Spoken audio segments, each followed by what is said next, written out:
I've got a lovely bunch of coconuts, do-da-da-a-day. Big ones, small ones, one as big as my... Stop. Fair use. I did. That's a copyrighted song? Mm-hmm. Probably. Everything's No way. copyrighted. It was in a Disney movie. And here we go. So is the songs of the South, John but do from they Game really Life Balance claim... US, a proud member of... Okay, take two. Ready? Go. I'm John from Game Life Balance US, a proud member of the Gonna Geek Network, just like the one you're listening to now. The opinions expressed are those of each individual. Check out all the other geeky podcasts at GonnaGeekNetwork.com. And get ready, because geekiness commences in 3, 2, 1. Stand by for a brand new episode of All Things Good and Nerdy, brought to you by the Gonna Geek Network. Bringing you the latest nerdy news and geekdom, here are the hosts of the show. Anthony. No pants, all bacon and dick butts. Naki. Anthony, you need to get laid. Willie. I don't need boobs to like a movie. Chris. So when Chris doesn't know how to transition to a new topic because he's flustered, he just hits the button on the soundboard. And sometimes some special guests. As Magneto once said, "Ha ha ha, welcome to die!" If you're a kid and listening, you rock and your parents are awful. A brand new ATGN starts in 3, 2, 1. I don't know why my camera didn't turn back on all of a sudden, but hey, we're back live. Shut up, with Willie. I didn't say anything. There he is. What, did I disappear? I have no idea. But hey, welcome everyone to episode 210 of the All Things Good and Nerdy podcast, recorded live on Sunday, May 15th, 2016. It's the day they've decided to start mowing the lawn on Sunday at 10 a.m. So if you hear me randomly having to mute because you hear "whoom" in the background, it's because the lawnmower is going by my house. Because it's a great idea to mow lawns on Sunday mornings. Especially at 10 a.m. when everybody's trying to sleep in. Actually, they started with the weed eaters at 9:30 my time, so they've already been out there for an hour and a half, which is whatever. Mhm. They got to do their job. I don't care. But I've done it. Sunday morning, it's really a poor time. Also, Yeah, don't that's people shitty. have off on Sundays? Some, but I guess this time of year for lawn care, you mow when you can when it's been raining for like 2 straight weeks. That's true. We've had that issue Yeah. here. So, if you all saw, I finished my bacon on camera here because I was trying to savor it and keep it going for the whole show, but I was like, no! And then I ate it. And it was delicious. Bacon. Wait, you were going to keep that one strip throughout the whole episode and just nibble on it? I was going to try, but I got big. Well, what you need to do then is make That is a yourself a stress bacon test. Bloody Mary, where you use bacon-infused vodka and stick a couple sticks of bacon in it, too. But I don't drink. You guys Well, have to it's drink for the me. bacon, not for the alcohol. Oh, that's true. It's mostly tomato juice. You'll be fine. See, problem solved. Can I just have a tomato You juice got a point. with bacon? Where's the fun in that? That's true. That sounds disgusting. Well, that's essentially what a Bloody Mary is. But there's Yeah, vodka. That's why I don't drink those. Because they're disgusting. No, I used to drink them. You just haven't had the right kind yet, that's all. If you I'll go, take mine without the bacon, without the tomato juice, just the vodka. if you go up to, actually, I think there's one in Make it tequila. Illinois now, but there's one in Milwaukee, which is what we refer to as beef country around here, and there's a bar by him that does the Bloody Mary, but it has like a hamburger on top of it and like fries. You can order fries like on the side and like. Yeah, I've seen the ones that look like they're part of a buffet. It's actually a meal. It's not It's actually. lunch. Yeah, there was one in Milwaukee, and I think they actually opened one in Joliet around here. So, and I'm sure that they're in Chicago now too. Well, that's fancy. I want some. Send Well- it my way. You come back to Chicago. I'm not going back to Chicago for a while now. I'm on lockdown. I'm not allowed to travel anymore. Yeah. The travel gods said no more travel. No, I don't know. I got nothing. I was gonna say All right. we will kick the travel. I got to have a warning, guys. Uh-oh. There's a lag on my screen with all you people and your voices, so if my internet goes out, you know what happened to me. New internet day. Isn't it great? It was I like when finally had Anthony it got Friday. new Anthony, or Anthony got new Anthony, or Anthony got new. Anthony discovered himself. Every once in a while. He Once is in a single, while. and as you have heard in the intro, he does need to get laid, according to Naki. This is true. Anthony discovers Damn it, himself in a Naki, nightly. stop calling people out. Anthony Roughly every discovers- 6 hours. On the hour, every hour. That would kill me. That That's would- too much Anthony- energy. That's good. That's it. Anthony Someone would just never get rubbed laid. raw. Like there would be no way to get laid because you'd be like on a date and be like, "Excuse me, I need to go take care of something," and be like, "Oh yeah." Yeah, and it would make it really inappropriate when I go see those 2.5-hour long Marvel movies in the theater. He's gonna make, oh, Be Captain better America! Oh my God! Yeah. Let's Scarjo bring does the not have rain. that much screen time. Like, They'll say, "Come on, there's no way to Scarlett finish. Johansson, get back on the screen." There's no way to finish during those films. He's gonna be like, this is really awkward, but Rhodey just got shot down, and I'm due right now. Sorry, guys. It's like when those porn movies do the extended scenes on just the guys. Like, come on, I don't. What? Really? What? Come on. Really? You're still there. I'm still looking at his pecs. Come on now. Okay, so I never understood that with the with porn, like on that, because it's like, Ruined orgasm. well, there's moments where there's like all of a sudden you're just seeing like man, and I'm like, is this shot in benefit for the ladies at this point, where you're seeing, yeah, Allegedly. look at the V, look at the giant penis, and I'm like sitting here like, the penis isn't the attractive part on a man. I'm sorry, it's not. At least on me, for me, That's it's not the what penis. I've been told. I mean, yeah, it does. How to word this correctly? Phrasing. I silenced Naki. I mean, you need it. Well, you don't necessarily need it in my case, but if I'm in the mood for dude, In the mood Okay, for Naki dude. needs that on a shirt. That's in the mood for dude. All right, we're gonna trademark that for a porn movie, for our first ever porn movie, In the Mood for Dude. There we go. is that gonna be a gay And we're gonna porn get movie? we're gonna I get feel like Keith that's we're gonna get Keith a T-shirt that just says "dude." that needs to be a gay porn movie. So, guys, if you want your custom Naki ringtone saying "In the mood for dude," we'll have that put out after the show. I saw you write down that timestamp. I was writing down the timestamp. I'm thinking something like bit.ly/Naki dude. Naki dude. Naki dude. That's what Actually, it might be. I don't know. So I found out that, There's our show title. In the mood for dude. but so I found out Naki is a guy's name in Japan, and I was just like, oh, sad. I'm a girl. I'm very proudly a girl. I like being a girl. Does it really matter what Japan does? Yeah, they're fucking weird. Bear in mind some of the things you find in vending machines there, and we can just move on from there. Yep. But I like Japan. And you get that on Amazon too. All right Used then. panties? How do you know this? You can get used panties on Amazon? I mean, I've heard. Yeah, I've just heard about this. Apparently No. Willie's been shopping. Willie, see, you can't just say that and then leave us hanging. Okay, No. maybe I was not the purchaser. Maybe I was the seller. Who's to say? So you're wearing Tomato, women's underwear. tomato, used panties. Would people want to buy that? Actually, Maybe if I market it like I'm the one that's using them, maybe that actually might raise up the price. You, Chris, I might be richer next week. Thank you.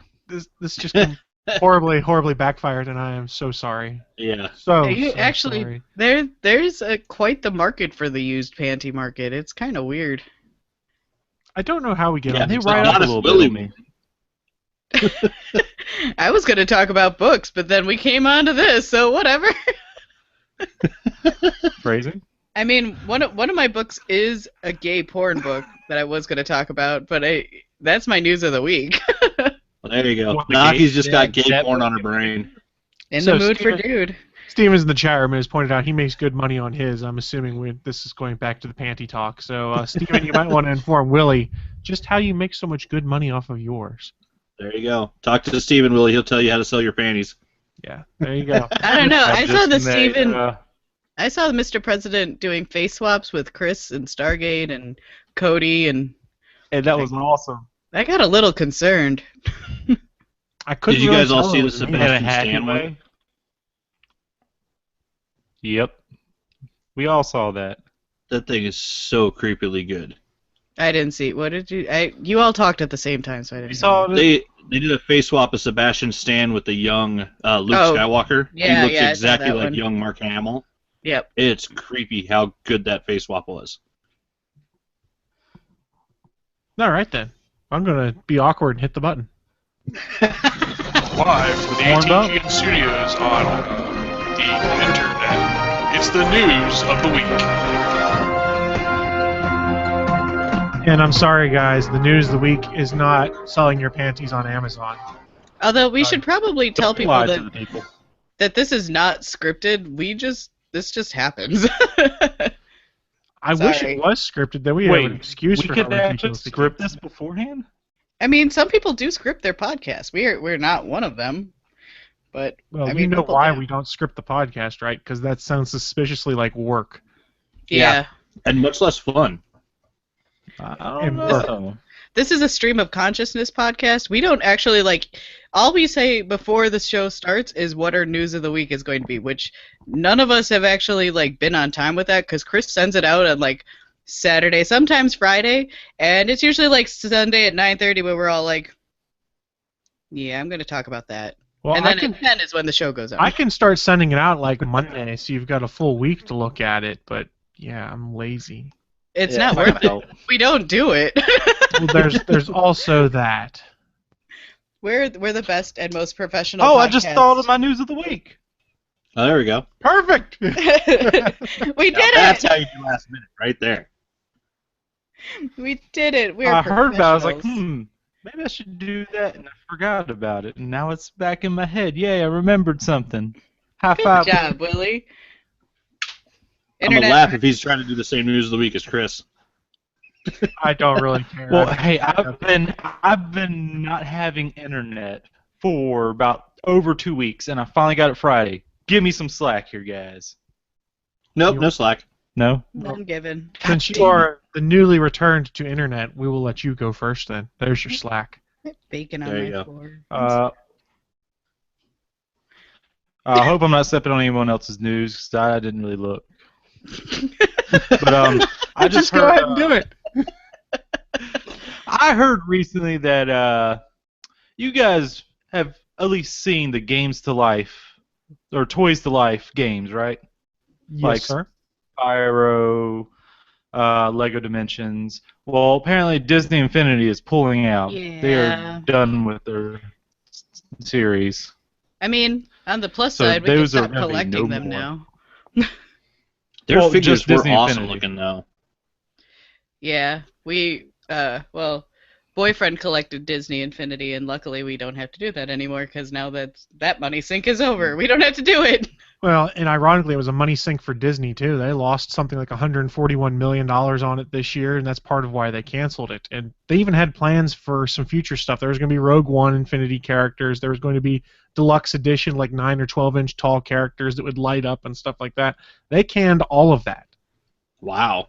Yeah, they weren't making any money I off think those the figures. last ones they will release, from what I heard, the last ones they will release is going to be the Finding Dory ones. I believe you're correct. There is the stuff that is currently being manufactured or whatnot will come out, but there is nothing after that. So all the plans for Rogue One and things like that, that is not going to happen. That's a shame. The game is fun. I don't know, a while ago, we posted video of me playing Star Wars, the Force Awakens pack with a boyfriend, and I was Rey, and I was walking around with a thing that I didn't know what it was, and we found it in Rebels, but we still don't know what it is. But it looks like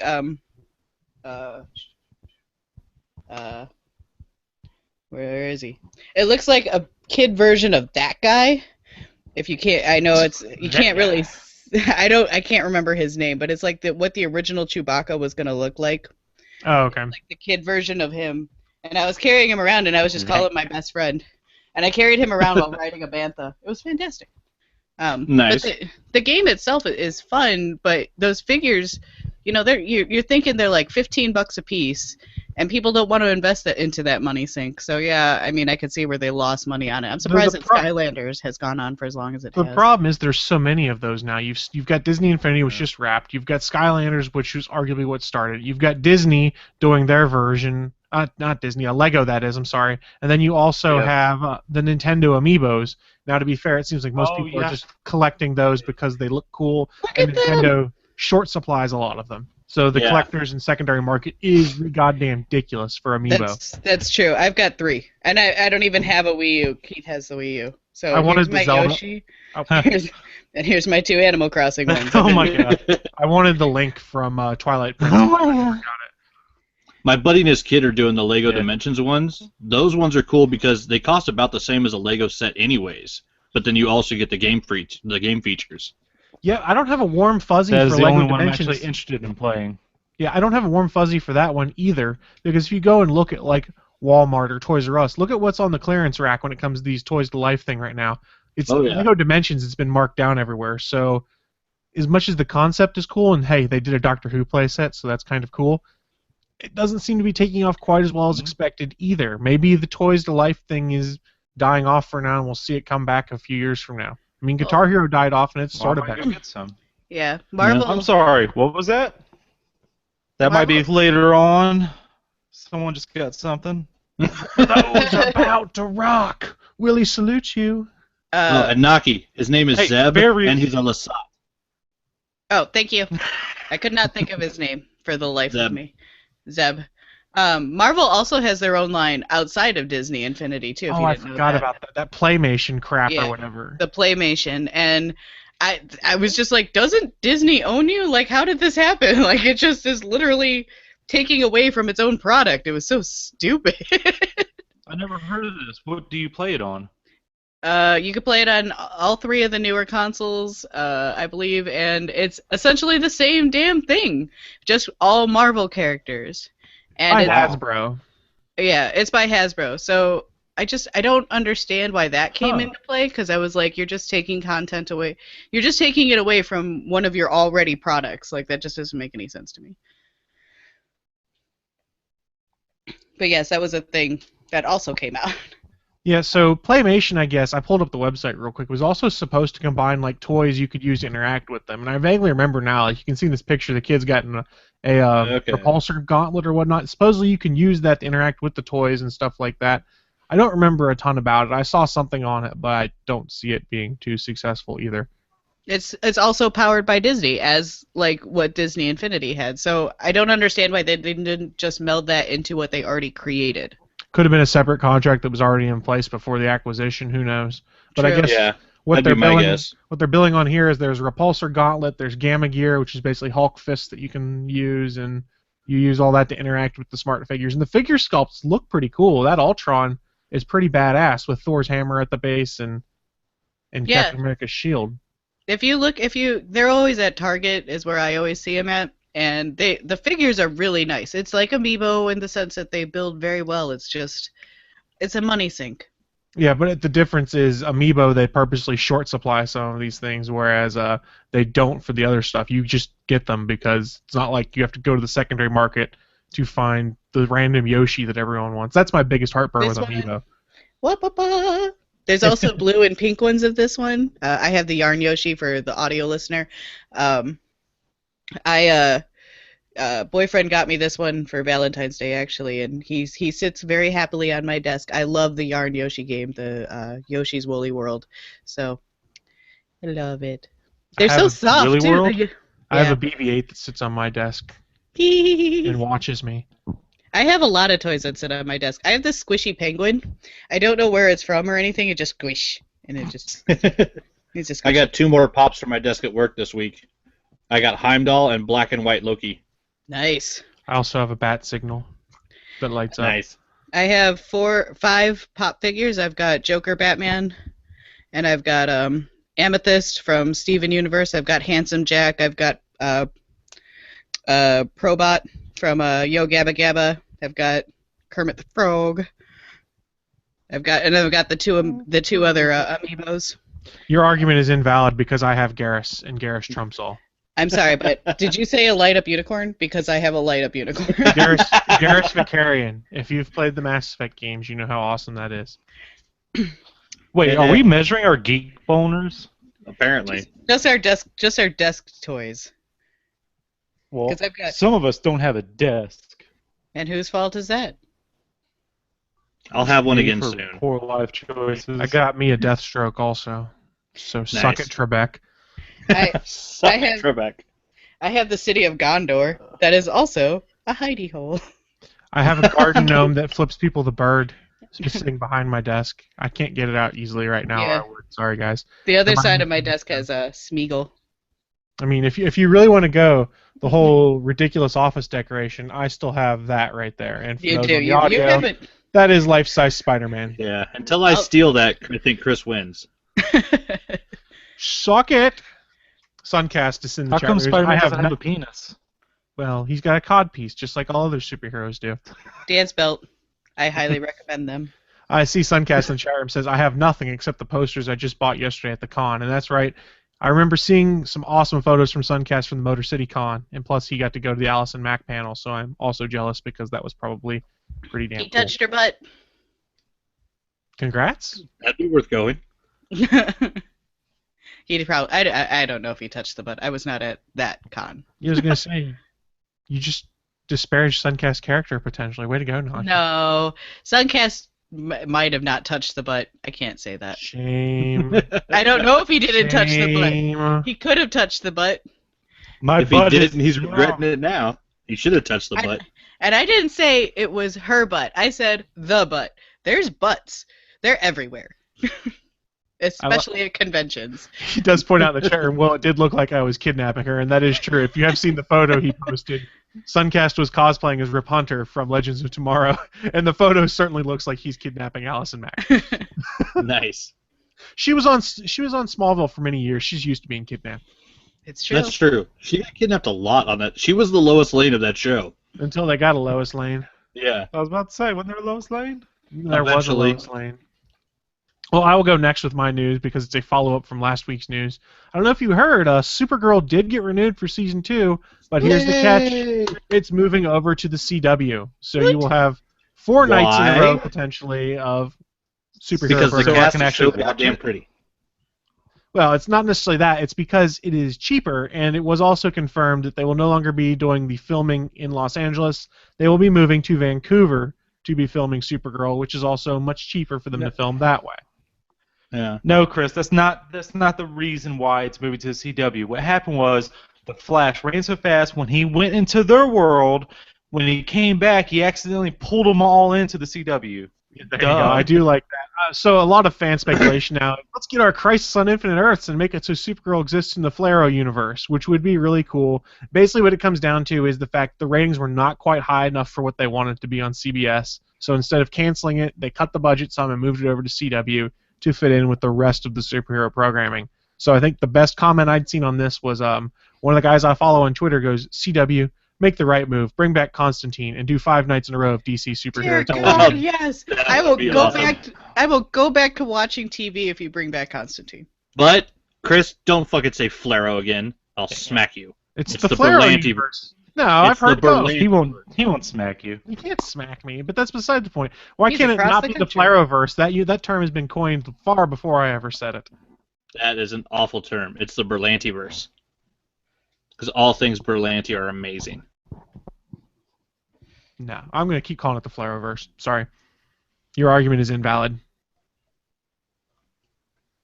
And Suncast does have a good point. He goes, makes more sense on CW to me anyways. Yeah, I agree. That's why I think everyone was very surprised when it was first announced that Supergirl was coming to CBS, and everyone kind of went, what? Yeah, it seems weird.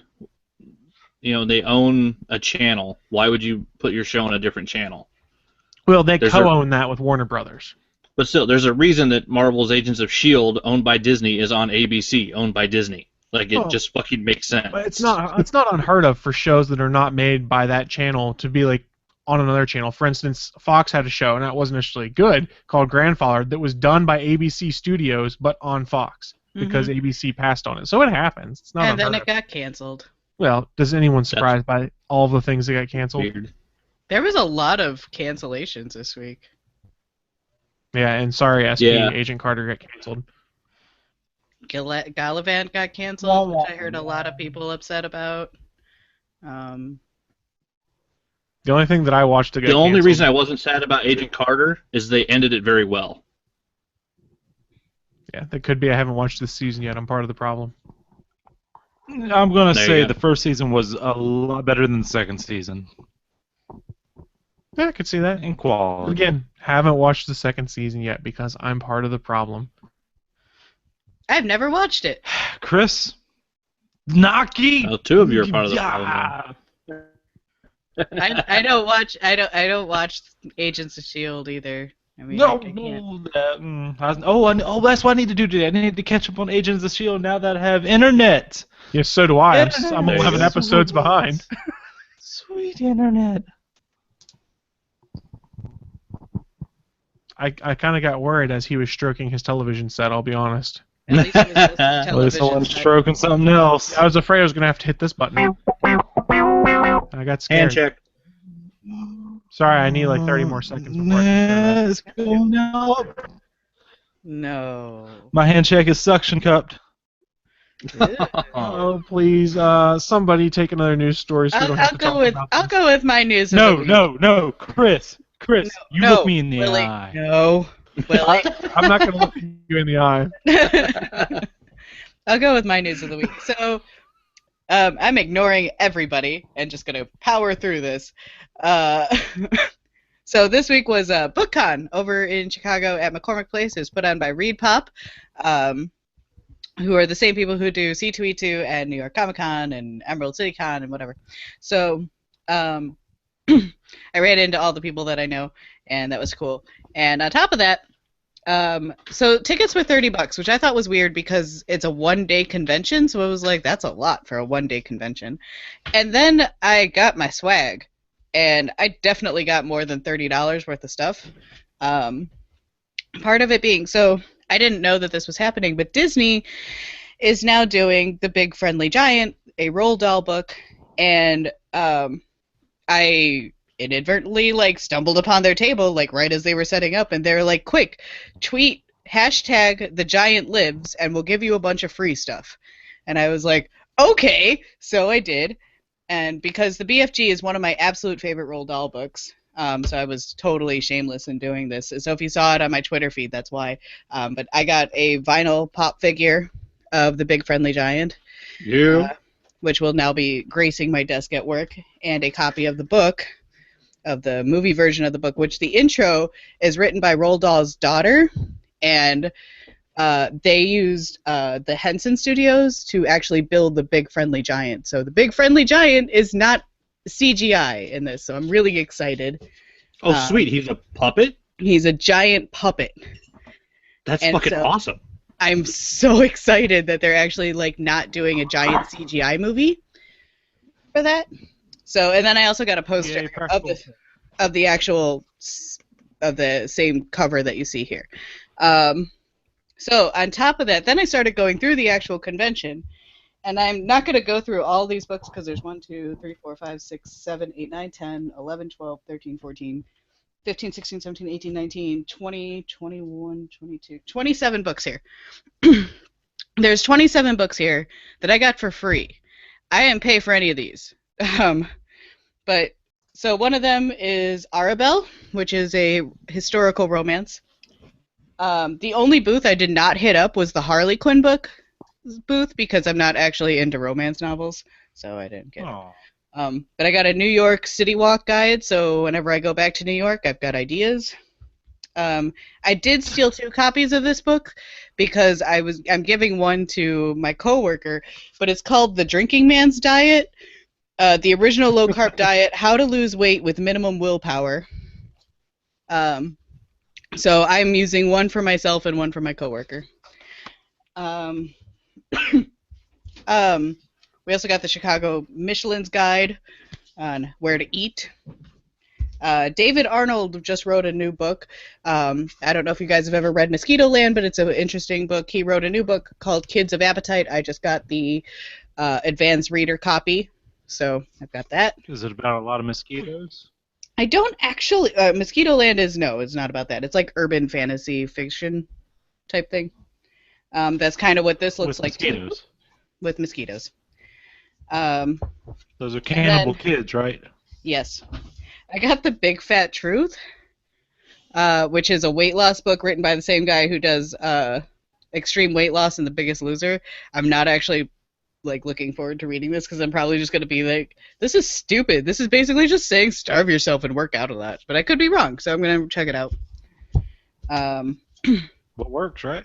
So the prior, which I was talking about, of gay porn, I got Beneath the Strain, which is I believe it's a vampire gay romance novel.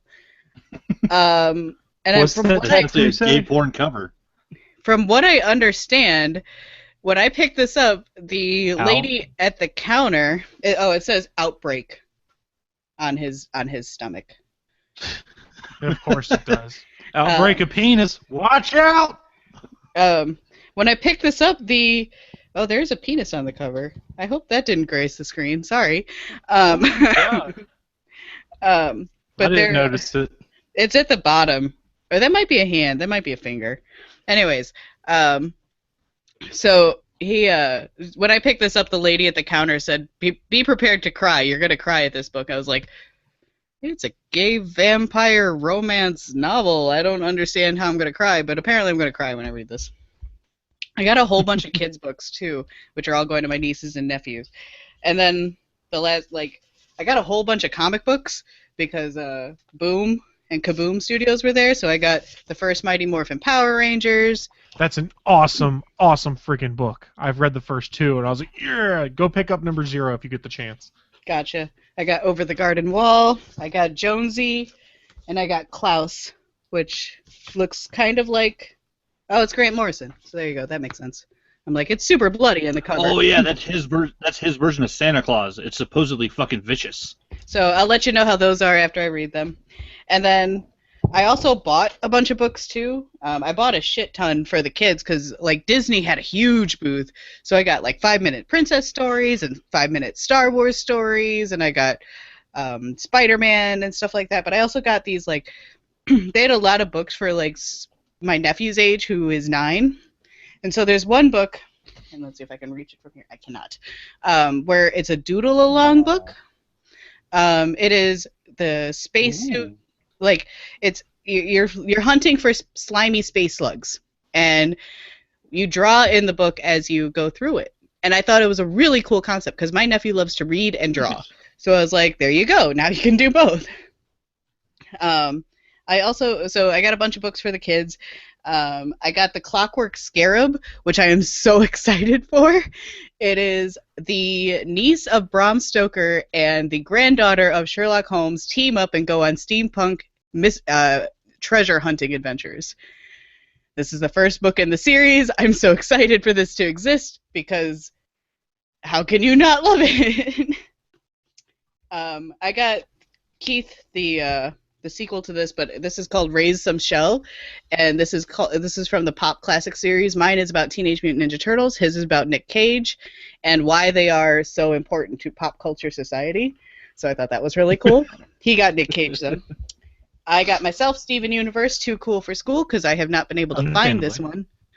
And then I also got, and boyfriend actually bought this for me, 642 Things to Write About. So for those of you who don't know, I write a lot.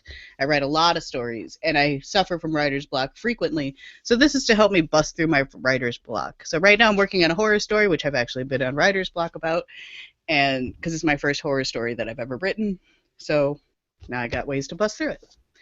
And BookCon itself is a very quiet convention, which I was not prepared for, but at the same time I was kind of prepared for because we're all book people and we don't talk to each other, we just read our books. SP asked, what if he has 643 things to write about? Well, then I'll go buy that book. So there. You think of one more topic. I'll go and buy it. Gay vampire book. There's your next topic. Yeah. Chocolate-covered bacon with honey swizzled over top of it. There's your next topic. That's a recipe. No, that was already part of the other. That's part of the 640. God damn it. But BookCon itself was very well put together. Outside of the line management wasn't very good, because that was just weird how they managed the lines for it. But the con itself is very well put together. There's a lot of really cool panels. The autographing was kind of weird. Like, you had to get wristbands to get autographs. So you couldn't just go and stand in the autograph queue. So I did not get to get Chris O'Dowd's autograph, which I was kind of sad because I love the IT crowd, and he's got a series of books coming out called Moon Boy. So I wanted to go buy that and stuff, but I couldn't. And it was a very quiet convention, but there was a lot of free stuff. Like I said, I got like 27 free books. It was insane. And it's worth the $30 just for free books. And I don't know if they're going to do this yearly. I know in the past it's been in New York. It actually hasn't been in Chicago, so we'll see what happens from this point. But kudos, I liked it. I got books. Books are my favorite. Sounds like it would be fun. Books are good. Read your books, kids. It's true. I stress the importance of books. We need that The More You Know music from NBC right now, but that'd be copyright infringement. That's about all we can do on that. Wait, what can we? I did it off What is key, not too. copyrighted? Your Your face. face is not Oh! Yeah. Did it. Bam. Willie, I don't. go copyright your face. Hack. Done. Did you? Did you? I don't think he did it. I don't think he did either. While he works on copyright, I hate you guys. while he goes and fills out the proper forms online to copyright his face, we're going to throw it over to Anthony for his news of the week. All right. Mine is somewhat sad. For those that don't know, Darwyn Cooke passed away this week. 53 from an aggressive bout with cancer. Anybody that's not aware, the Justice League, the New Frontier movie is probably the biggest thing that people know him from, but he worked on a ton of DC properties. He's the one that has, if you don't know the name, he's the one that his art style looks like it's straight out of the 1950s, even though he's drawing stuff today and current. He did the relaunch of Catwoman in 2001 with Ed Brubaker when they changed her to have like the goggles and the more actual looking like a cat burglar. He worked on a ton of different books: X-Force, Spider-Man, Tingle's Web, the Wolverine Dupe series, multiple Eisner and Harvey Awards. Worked on The Spirit, and then he also worked on he was one of the only guys who Richard Stark ever allowed to work on the Parker character. He did 4 of the Richard Stark's Parker books for IDW. So I mean, the guy just had an amazing, chunk of work, and it's another one of those, a fantastic artist taken way too early from cancer, and it just pulled today on Facebook. I want to read it to you guys. Jamal Eigel is one of the people I follow on Facebook. If you don't know him, he's an artist on Molly Danger now for Action Lab. He worked on New Warriors and Supergirl for a while. He put this up this morning. The lesson you should take from the passing of people like Darwyn Cooke, Prince Rogers Nelson, David Bowie Jones is stop your complaining, whining, and wishy-washy bullshit. Get off your ass, do something, anything, leave a mark, make some fucking noise. Don't be afraid to fail, accept that you might if you do, brush yourself off and try again. Time's short, life's not fair, fight for your place. I really like that. And yeah, just fucking I always put up like hashtags for when we do the pod. We put up hashtag make pod. I do hashtag make comics. Again, make something. Just, everybody is able to create something. So it's one of those things that every time I see someone like that, we lose an amazing artist. It just makes you want to, remind people to go out and fucking do something to make your mark in the world. If you can't draw, try writing. That's what I do. Yep. I can't draw for shit. Everybody can do something. I podcast. There you go. I also podcast. Check that out. I'm on a podcast right now. Holy shit. Yep. Make I pod. show up and talk on Sundays. Does that count? That works. You're making something. Yay! Whether they like us or not, we're making a podcast every week. They will take content. That's right. Consume We'll make our it and you will pod. take it. Consume us. Consume. We'll slip right down that butt crack. No, Willie. I almost called you Anthony. That was something out of Anthony's mouth. Hey.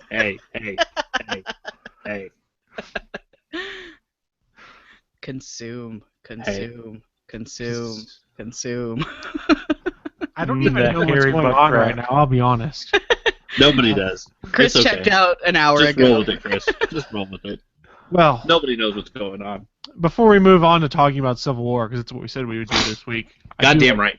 I do like to remind folks that we are part of a network. It's called the Gonna Geek Network. You can find that over at GonnaGeekNetwork.com or GonnaGeek.com.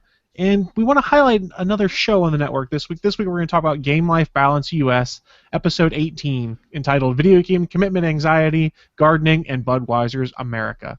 John rips on Budweiser's ridiculous proposed summer name change, then learn why Cody has Star Fox Zero commitment anxiety following his triumph over The Legend of Zelda Twilight Princess HD. Plus, John's big birthday was so big, he literally forgets how old he is, and Cody does a quick hit on Captain America Civil War. So go check that out over at GonnaGeekNetwork.com. Game Life Balance US is one of my favorite podcasts on the network because Cody and John are damn hilarious. Yeah, they're fun. They're fun. They also smell fun. They also smell funny. So They got smell that funny too. Well, you They're heard alright. you heard it here first from Naki. They smell funny. So we're gonna take the next 10 minutes or so, and we're gonna talk about Civil War because we promised it. So here's your warning for spoilers. If you're an audio listener, spoiler alert. Hope you're not deaf now. Nobody's deaf. That was an awesome thing. We can fix that. What do you mean we could? I would put up the lower third that says spoiler alert, but my lower third hasn't worked for 3 weeks now. It's just the current trend of all the things I used to do podcasting, like Blab and Google Hangouts, all hate me right now and don't work properly. Yay! Good job, Google. ATGN, technical difficulties. Technical difficulties. So That's true. Civil War. We It's what talked we about do. it last week. We did not get into spoilers, obviously. I think it's fair to say we all loved the shit out of it. Is that accurate? Fuck yes. Yes. Okay. Yes, I did. I did love it. I acknowledged the problems with it, like I would if I ever saw Batman vs Superman, but I will not because I've got better things to do with my time.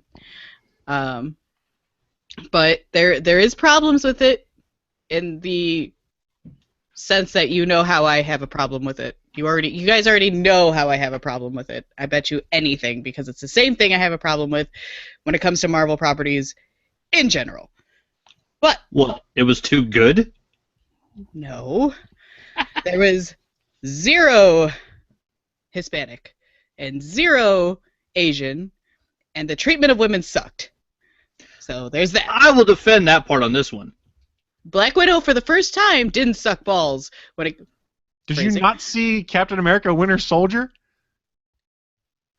Black Widow sucked in Winter Soldier? Come on. No, yeah, you what can't say that. No, they still, again, used her as a sex bunny. But, again, I acknowledge that that's what they do with her in the Marvel properties. I hate the fact that they put Susan Carter, right? Susan? Sharon Carter? Sharon Carter. Whatever. They made her Captain America love interest, where it's like, why? You don't have to do this. Have you not read the comics? Because that's the comics. She is a love interest of Steve Rogers. Yes, I'm aware. But that doesn't mean, considering how little they don't always reference their comics, that could have been something that they left out. Anyways. They already hinted at it in Winter Soldier. I know, and I hated it then, too. I had that problem back then when we saw that movie. But anyways.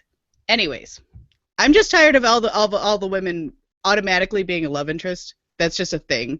Like, Wanda's already a love interest of Vision, which, yes, I know that's part of the comics, and that becomes Magneto, blah, blah, blah. Already aware. But I was just like, it's already implied, and it's already...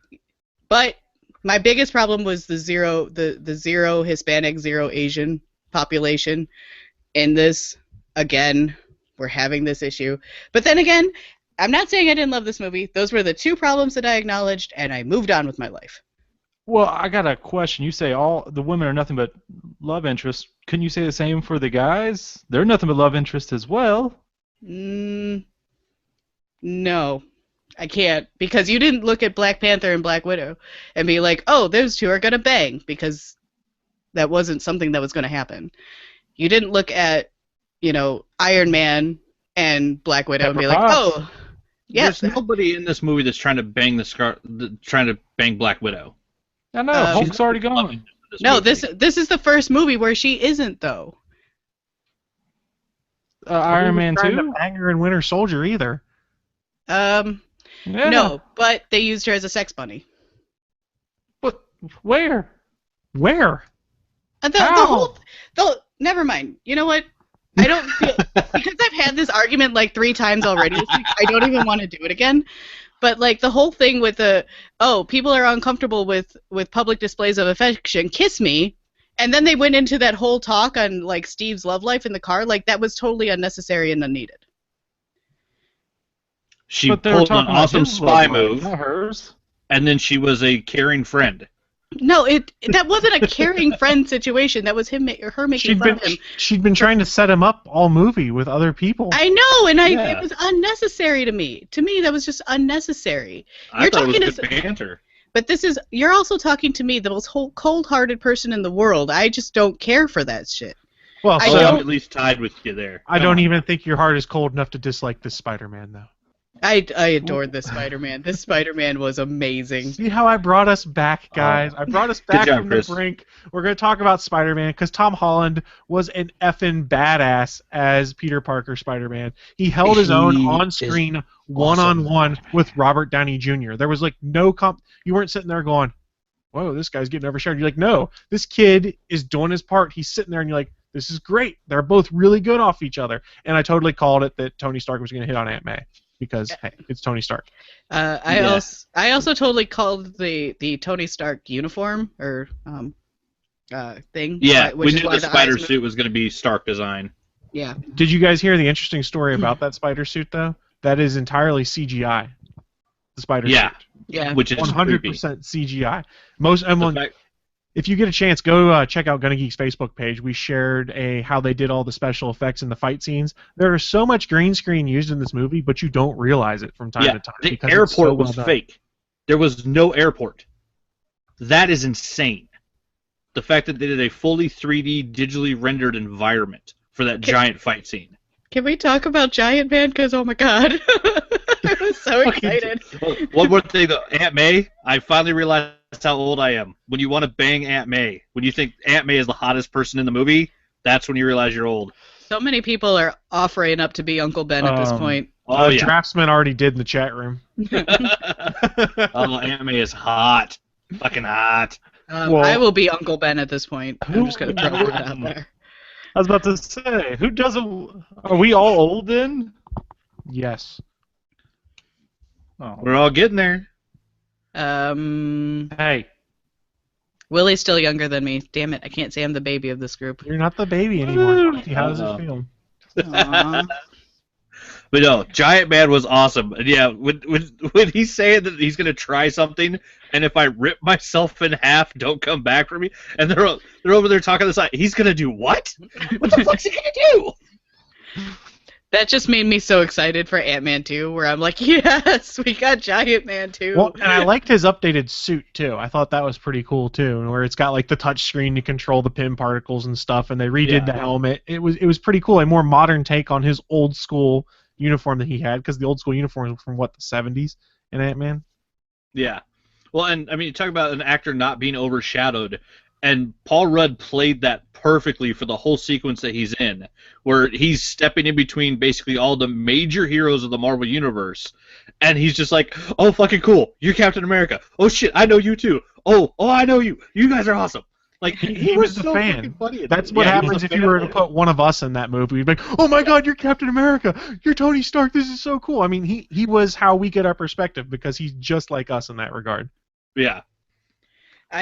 My favorite, I think, part was the fact that they kept Spider-Man talking throughout the fight scene, where he was just da-da-da-da-da-da-da. Man, do you know that there's not this much talking during a fight? Yeah, he was quippy because he's nervous, exactly like he's supposed to be. It was one of the most accurate portrayals of Spider-Man we've seen on the big screen. We've seen people get close to doing Peter Parker right, but this was the best they've done the Spider-Man character on screen. And it's no disrespect towards Tobey Maguire and Andrew Garfield. They were both very good in their own regards, but Marvel knows how to do their characters right, and they did a perfect job, I thought, here with Tom Holland as Peter Parker, and they did it in like a short time frame. Because remember, they were about to wrap up filming on Civil War when the deal was announced that Spider-Man was coming back to the MCU.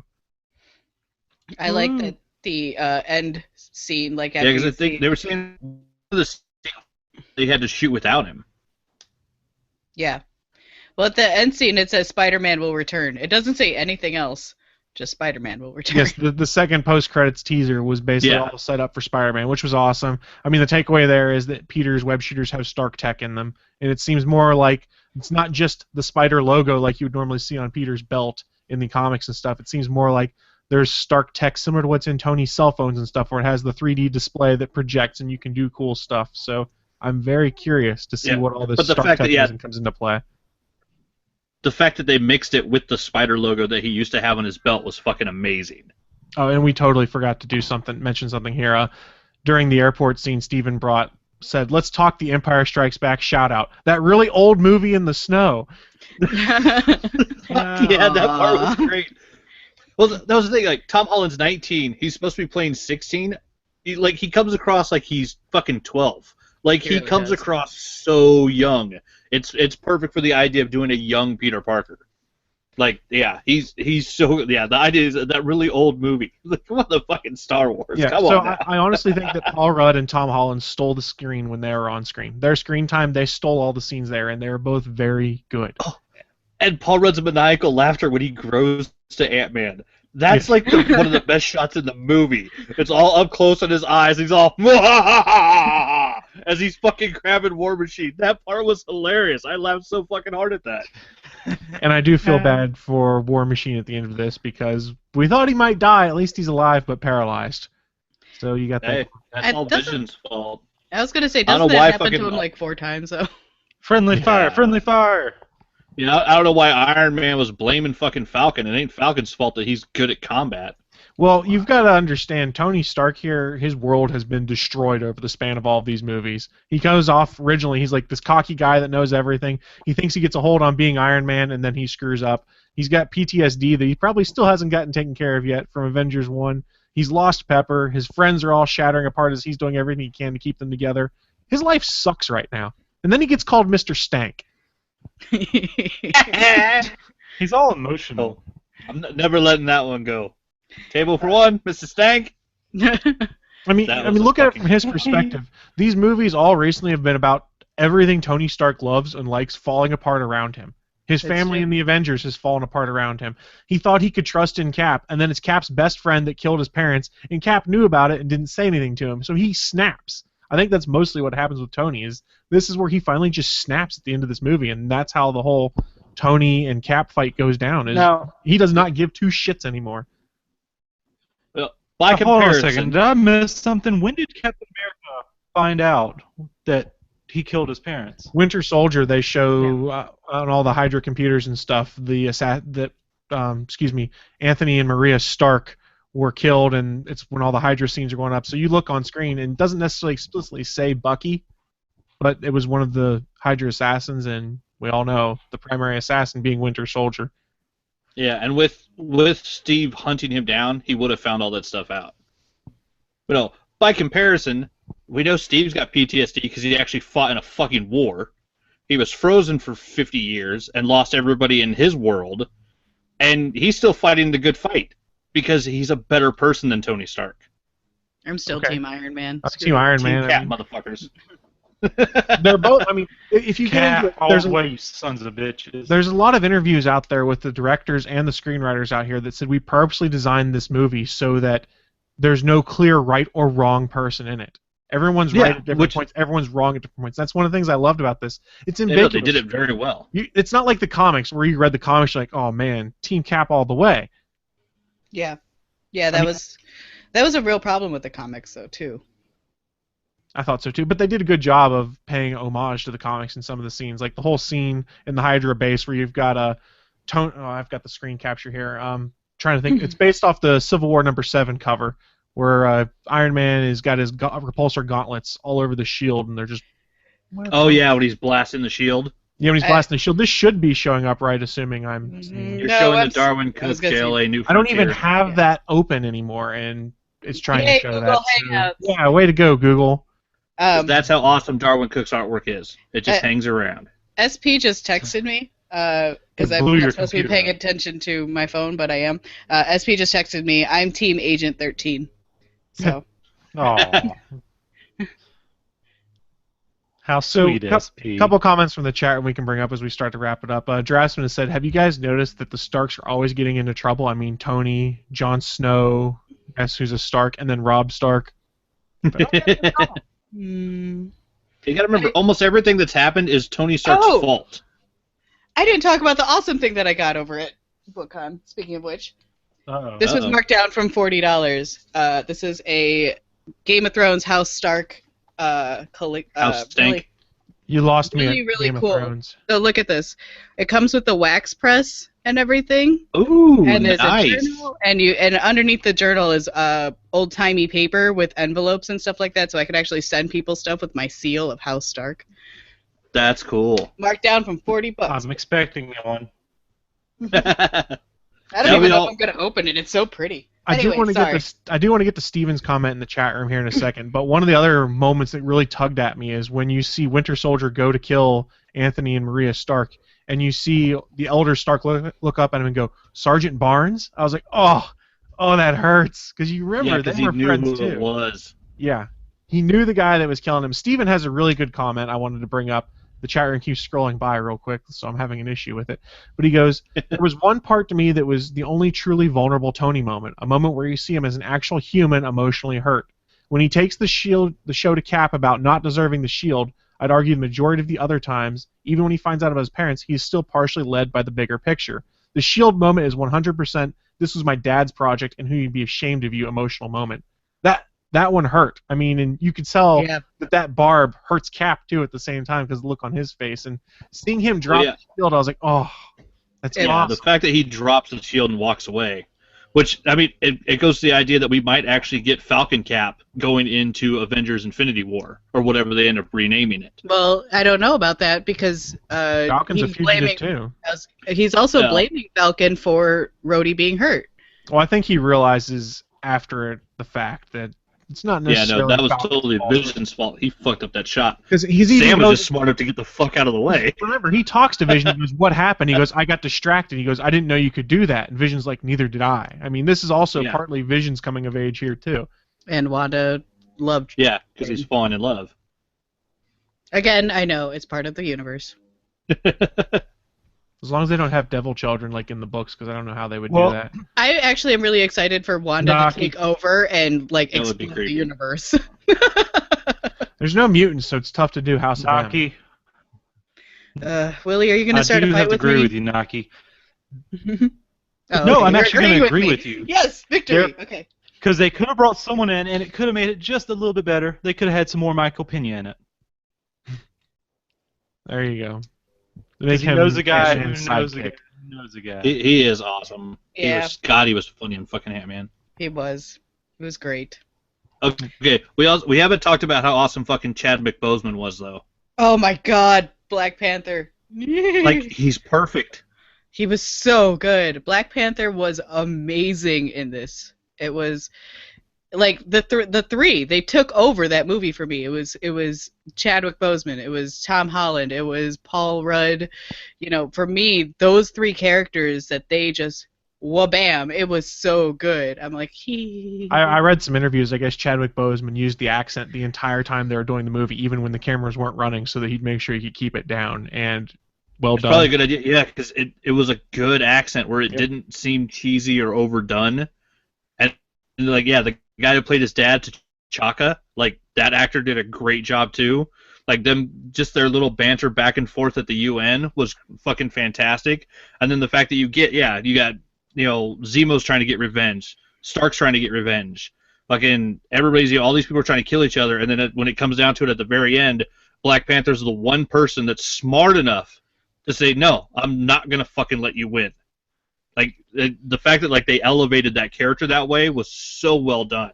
Well, he's like, no, I'm not gonna let vengeance consume me. Yeah, he was seeing what that vengeance was doing to everyone else and realizing this is a path that I don't need to go down. And it was very well done. The first post-credit scene also does a great job of setting up the upcoming Black Panther movie because they're in Wakanda. They've got Cap's Avengers team is probably based in Wakanda, it looks like, and the Winter Soldier back on ice. So my guess is Sebastian Stan has signed like a 9-picture deal. He's probably going to get de-iced in the Black Panther movie at some point in time. Yeah. I didn't even think about it. when I rewatched it the second time, you guys realize that the one thing that will fix Bucky's brain is the tech that Stark invented that he showed at MIT. Barf. Yep. Yeah, I didn't even catch it the first time I watched it. I was like, oh, fuck, the only way to actually fix Bucky is to use fucking Tony's tech. Like, that's so fucked up. So, speaking of that scene, how well done was the CGI to make him look so young?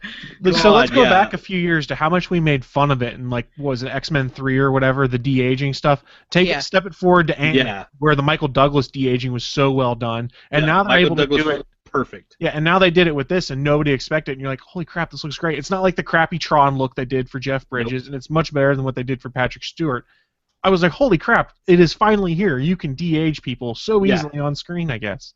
It was full-on, like, weird science Robert Downey Jr. It was creepily good. I went with Chaplin. Like, he looked like he was straight out of Chaplin in that. And that's one of my favorite Robert Downey Jr. movies, if you didn't know that. And I was gonna say coming back to school. That works too. I mean, he looked so young and like much slimmer, and it was like, and he looked so good, and I was just like, holy crap! I didn't recognize him at first. I was like, oh, who's that kid on the couch? Kind of looks like Ferris Bueller. What? Oh! Yeah, the fucking young as fuck RDJ. Yeah, that scene, it was creepy because it was so well done. And yeah, it was like the Michael Douglas one in Ant-Man where it's perfect. Like, there's nothing you can look at it. Like, the Tron one, like, it looked like he had, a lens over his face. Yeah. And, the original Patrick Stewart one, it looked like his whole head was floating. And, these two, way too shiny. But, Ant-Man and in this one, both of them were just, they're perfect. Like, everything matches, everything lines up. It doesn't look fake at all. It was crazy. So I do have to say, I did love the movie. One of my favorite moments, and it's a stupid thing to love, is the fact that Dean Pelton from Community... Oh, I know. Had a cameo. I was like, my girlfriend are sitting next to each other, and we both go, "It's the Dean." Yeah. I wanted for him to say Dean in something, like. I did too. Like, I was like, "Come on, just do it, just do it, just do it." Oh, he didn't do it. That's okay. He's still a dean in a. He talked about a self-cooking hot dog. Like, that was just awesome. So, I'm trying to come up with a couple of the little Easter eggs and things that were in here, so we can run that down real quick. The raft makes an appearance. Yeah, which is the Howard prison. I couldn't believe that they did that. I love the fact that they did Crossbones was great. Yeah. I hate that they killed him, but it's Marvel. They kill all the bad guys anymore, or make them so you can't use them. Let's see. That actor did a great job, and his suit was fantastic. Falcon finally got Red Wing. If you guys had read the books, he used to have a telepathic link with a Falcon named Red Wing. Now he's got a drone, which they called Red Wing. And I was like, you know what? That's a way to bring that stupid element of a comic in and make it realistic in the more grounded MCU of things. Come on, love it. Give it a little kiss. Are we also forgetting about the best chokeslam ever? When Black Panther leaps for Bucky on the motorcycle, he says, "Hell no!" Kabam! That was awesome. Down. Well, I don't know. Naki would say like the girls don't get much fun, but when Bucky's trying to escape and fucking Sharon Carter and Black Widow both attack him in fist-to-fist, hand-to-hand combat, that scene was fantastic. Like, the girls did their damnedest to try to kick the shit out of one of the toughest guys on the planet, and they're basically just humans. Like, they don't have superpowers. Well, and they started to hint at the fact. They started to hint at the fact that Black Widow and Bucky knew each other from her past as a Soviet agent, because she goes, "Do you remember me?" "Oh, nope." That kind of thing. Because they didn't have any interaction really in Winter Soldier other than a fight in the middle of the highway. They didn't really have a chance where they could talk or anything. So it seems to me they're hinting at the fact that Winter Soldier used to work with the Black Widow when she was a Russian agent. Which I'm surprised that they didn't keep her. Like, they don't really go back to her Russian agent status anymore. Like, since the first Avengers movie, they don't really talk about it. So this is to come back in this first. Or since the second Captain America. Did they talk about it in Winter Soldier? I believe so, and they talked about it in Age of Ultron also. I don't remember it. I only saw Age of Ultron once because I really didn't care for it that much, honestly. In Age of Ultron, she talks about the training. They show the ballet training, her shooting, and then that's when they talk about how they made her a monster at the end of her training. Oh, that's right. That was in Age of Ultron. Yeah. Okay, never mind. Ignore me. Surgery for graduation. Ignore me. RDM. Shut up, Willie. Oh, man. Shut up. I mean, look, credits to credits. Civil War is fantastic, and yeah, like I said, it's everything that DC wishes Batman vs Superman was because they earned it. This movie led up to something where you actually care about the two main guys that are fighting. Like, yeah, I've been Team Cap every day all the way, but it doesn't mean I don't feel awful for Tony Stark. Like, you feel for the guy. It's fucking shitty what's going on in their world, and fucking, you know, these two great characters attacking each other, but you actually care. That's the big difference. This movie earned everything that it did. So I never saw Batman v Superman, but there was a meme I saw on the internet, so I don't know that it's true, but I want someone to confirm it that says, hey guys, Spider-Man had more speaking lines in Captain America Civil War than Superman did in Batman v Superman. Is that accurate or not? If you take out all the Clark stuff, I think, yeah. I believe I think Spider-Man has more lines than Supes has when he's in costume. Okay, so we'll let that stand on its own. Spider-Man just keeps yammering on. That's true. Yeah, but yeah, I mean, when Supes in costume, like it's one of the big complaints is that he doesn't go to Batman during the forced fight and say, hey, this guy kidnapped my mom. Help me figure out a way to fucking stop him. He shows up for the fight and just starts fighting. It doesn't talk to the, you know, he doesn't talk to Batman at all. Right, and I wasn't bringing that up for us to crap all over Batman v Superman. I was legitimately curious whether it was true or not, because like I've said before, I have not seen the film yet. So yeah, no, I think Spider-Man has way more lines. Yeah, I got this one. Don't worry. The Civil War could have ended and been peacefully done if Iron Man goes, he killed my mother Martha, and Cap says, wait, my mom's name's Martha. Then all of a sudden you hear Bucky going, wait, your mom's name's Martha too? And then everybody best friends forever. The end. Best friends Something forever. like that. So we probably should wrap up the discussion on this. Before we do that, I'll put Steven's comment in, then we can get some final thoughts on the movie. He goes, I can't believe I'm going to say this. I agree with Anthony. Team Cap, but I felt for Tony too. They did an amazing job playing to both sides of the argument. Team Cap. Yep. You guys are allowed to be wrong. It's okay. Yeah, I mean, it's totally fine. I'm still Team Iron Man in this. Like, Hey, if you want to vote for internment camps, you go right ahead, Naki. Tony Yeah. had nothing to do with internment camps. I was That gonna was say- Thunderbolt Ross. He was He's the agreeing one with that wasn't told him. them to lock Did up you see- Wanda.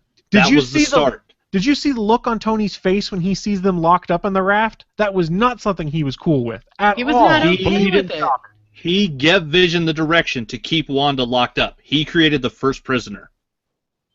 Because she's different and people were afraid of her. That's all on Stark. I think his reasoning was more to keep it so that they didn't do something to her out in public. Right, that was my thought. And like process, she said, that she wasn't- could protect herself. They weren't worried about Which her then being causes hurt. yet They were another worried about incident. her hurting other people. Yeah, because the problem is the incident with the Avengers when they interact with the public. I mean, it was. I understood it, like, and I'm one of those people that, like, I think even when I read the comic, well, yeah, obviously when I read the comic, I was Team Cap because that's the only way that they made it. But I mean, it was like when she doesn't have full control of her powers, which they made very clear with the whole beginning sequence where she accidentally threw a bomb into a building, you know. So I mean, I don't think she accidentally threw a bomb into a building. She took a contained bomb and threw it up away from a crowded marketplace. but it went into a building. I Well, mean, she it doesn't have. exploded on the way up, but still, she was And- containing an explosion. Give her a break. She doesn't have full control of her powers, so that's what he would like. If you don't have full control of something that explosive, I kind of understand where he was coming from. Where it's like, you know, an incident can happen again where somebody, and then she just kind of loses control because she's angry. Well, if she didn't contain it, all the people on the little marketplace would have died. More people would have died if she hadn't been there to contain the explosion and move it up into the air above the marketplace. She saved lives. I'm not saying you're wrong, but I'm saying you're wrong. But there's reasoning for some of the things that go on in here. And as much as people try to villainize Tony, so I don't think some people are realizing he's doing what he has to do to try to keep the Avengers together. He wants to keep them together, and that's the thing. And it's like, I feel bad for him because he does get. He has the brunt of this, honestly, out of everybody. Well, in all fairness, he keeps creating problems that cause the world to be under attack. So, a lot of the division in the team is his fucking fault. In a sense. All right. Anyways. So, final thoughts on the movie before we wrap this up and close out the show. Go. I love it. it might be the best third part of any series ever. I want to be able to ride a motorcycle like Bucky. You know, just grabbing it, slinging it around, and hopping on and going on. You need to get a robot arm then. I just want help. Spider-Man. I've got a sword. I'll help. Yeah, there you go. So my final thoughts on it real quick. They did a good job of making it so that it wasn't an Avengers movie. I mean, there were two leads instead of it just being a Captain America movie. I'd argue it's Captain America and Iron Man. But those are the guys it focuses on. But they did also, at the same time, a good job of giving all those secondary characters a chance to shine. I really like it. It is, I think, my favorite. Maybe. I am one of the few who loves the Thor movies. I don't know. I love them. They're fun. I think they're fun. But anyways, they're on the bottom of the list. Like, that was awesome. So I mean, there's that. But I really enjoyed this one. I'm interested to see where they go with it now. So yeah, it's an interesting start for what is this, phase 3 or 4? I can't even keep track. I think we're in phase 4 now. I think it's 4 now, but I'm not 100% sure. Yes, I think Civil War was the last of phase 3 because I think isn't Doctor Strange the start of phase 4? I thought this was the start of phase 4. I don't know. It doesn't matter. Phase 4. I thought it was not going to be it till Infinity War Part 2. I don't know. Well, I thought Infinity War Part 2 wrapped phase 4. And is Spider-Man included in that? Spider-Man is included in that now. That's part of the reason why Thor Ragnarok got moved back, is because Spider-Man might be a Sony movie, but Spider-Man is part of the Marvel Cinematic Universe now, so that movie exists in the same continuity as everything else. And supposedly the rumor is it's not even going to be Sony Ren. It's going to be Sony owned, and Marvel Studios is literally running it, and Kevin Feige will have control over everything. It's going to be basically what they did with the Incredible Hulk movie and the first Iron Man, where Paramount was the studio, but pretty much they just got the distribution rights and just tacked their name on it. Yeah, Universal for Hulk, Paramount for Iron Man. I'm very sad that there's already a rumor that Michael Keaton will not be the Vulture, that he's dropped out. He's already dropped out. That came out a couple weeks back. Was that confirmed? I only heard that it was a rumor. I've heard it confirmed, but then again, it wasn't confirmed that he was going to be on the movie either. So that's true. But yeah, that's going to be such a missed opportunity because, man, he would be an awesome fucking Vulture. Yeah, we'll see what happens. If there's anything I've learned with Marvel, it's that I trust Marvel. Even the stuff that I wasn't sure I was going to like Ant-Man, I've come out liking. Right. So we'll see if they can continue their trend of success with Doctor Strange this upcoming November. Oh, yeah. Naki, I love it. It's a movie based in Asian mysticism with no Asians. But looking Asians. Looking at the time, we are going to start wrapping up the show because I'm sure we could have a whole separate show all about that. And we're already 15 minutes over, so I'm sure we will. We are going to wrap up the show real quick. I want to ask everyone, you guys have any final thoughts for the fans before we get out of here? I'm in the mood for some dude, so let's get out of here. I'm in the mood for Douglas movies, which is today, and I got my name tag. There you go. I'm going to go see Doug Benson. Hell yeah. Willie is just happy that he's got internet back, I'm sure. Yeah. He's also in the mood for some dude. That dude from Uncharted, I'm told. That dude from Uncharted. Nathan Drake. Me in the steel case. Fuck yeah. So before we get out of here, here's my parting thoughts. Steven has asked, what's the next Geeks.live show? That is the official GonnaGeek.com podcast at 8:45 p.m. Eastern Time on Monday. And I hadn't even gotten to that point in my script yet, so he got me all out of order on my script. Damn it, Steven. Screwed up my smooth transitions. And all kidding aside, though, that is the next show. Make sure you go check it out. As I've said multiple times, the video production work that Steven is doing on the GonnaGeek.com podcast blows my mind each and every time we look at it. And do it. I don't know. It is pretty far. I don't know. But I think we're getting out of here. We did a lot of extra overtime this time. Sorry, guys. We're trying to keep it around the hour mark, but it's 1 hour and 14 minutes now, and when I truncate silence, it'll probably drop 2 or 3 minutes. But who knows? We'll see you guys next week for an all-new live episode at 11 a.m. Eastern. You can do the math from there over at geeks.live or channel 3 of Alpha Geek Radio. But until then, we'll see you. Bye, guys, and have a good one. Bye. All right, Naki, just use the sword. Have true aim. Just do it. Quickly. This could hurt. Let's go. You got a metal arm. That's awesome. Brand new episode of the All Things Good and Nerdy podcast. Don't forget, we'll be back next Sunday live at 11 a.m. Eastern, 10 a.m. Central, over at live.atgnpodcast.com, channel 3 of the Alpha Geek radio app, and over to our network home at GonnaGeek.com/live.